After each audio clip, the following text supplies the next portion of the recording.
തെരഞ്ഞെടുപ്പ് പ്രചാരണത്തിൽ ബി.ജെ.പിയുടെ പ്രകടന പത്രിക ചർച്ചയാക്കാനൊരുങ്ങി മുന്നണികൾ. ഏക സിവിൽ കോഡ് നടപ്പാക്കുമെന്ന പ്രകടന പത്രികയിലെ വാഗ്ദാനമാണ് രാഷ്ട്രീയായുധമാക്കുന്നത്. ഇതിലൂടെ ന്യൂനപക്ഷ വോട്ടുകൾ ഏകീകരിക്കാനാകുമെന്നാണ് ഇടത് വലത് മുന്നണികളുടെ കണക്കുകൂട്ടൽ. തെരഞ്ഞെടുപ്പിൽ പൗരത്വ ഭേദഗതി നിയമം സജീവ ചർച്ചയായതിന് പിന്നാലെയാണ് ഏക സിവിൽ കോഡ് ചർച്ചകൾക്കും ചൂടുപിടിക്കുന്നത്.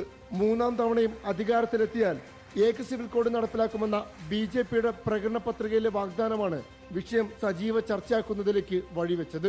പൗരത്വ ഭേദഗതി നിയമം നടപ്പിലാക്കിയതുപോലെ ഏക സിവിൽ കോഡും നടപ്പാക്കുമെന്നായിരുന്നു പ്രകടന പത്രിക പ്രകാശന ചടങ്ങിൽ നരേന്ദ്രമോദിയുടെ പ്രഖ്യാപനം. ഏക സിവിൽ കോഡിനെതിരെ വലിയ പ്രക്ഷോഭങ്ങൾക്കും പ്രതിഷേധങ്ങൾക്കും സാക്ഷ്യം വഹിച്ച കേരളത്തിൽ ഈ പ്രഖ്യാപനം രാഷ്ട്രീയ ആയുധമാക്കുന്നതിലൂടെ ബി.ജെ.പി വിരുദ്ധ വോട്ടുകൾ പരമാവധി സമാഹരിക്കാനാകുമെന്നാണ് ഇരു മുന്നണികളുടെയും വിലയിരുത്തൽ. തെരഞ്ഞെടുപ്പ് യോഗങ്ങളിലും പര്യടനങ്ങളിലുമടക്കം പ്രചാരണ രംഗത്തെ വിഷയം വോട്ടർമാരോട് നേരിട്ട് അവതരിപ്പിക്കാനാണ് സ്ഥാനാർത്ഥികളുടെ നീക്കം. ജനങ്ങൾ വളരെ ക്ഷുഭിതരാണ് ഇക്കാര്യത്തിൽ. അവരുടെ നയങ്ങൾക്കെതിരാണ്.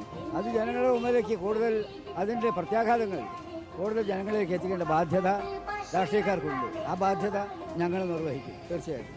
ഏക സിവിൽ കോഡ് വിഷയം ചർച്ചയാക്കുന്നതിലൂടെ ന്യൂനപക്ഷ വോട്ടുകൾ തന്നെയാണ് ഇരു മുന്നണികളും ലക്ഷ്യമിടുന്നത്.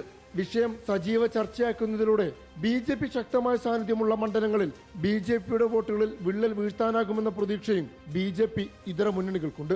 Reporter Ashkar Ali Karimba, in reporter, Malappuram.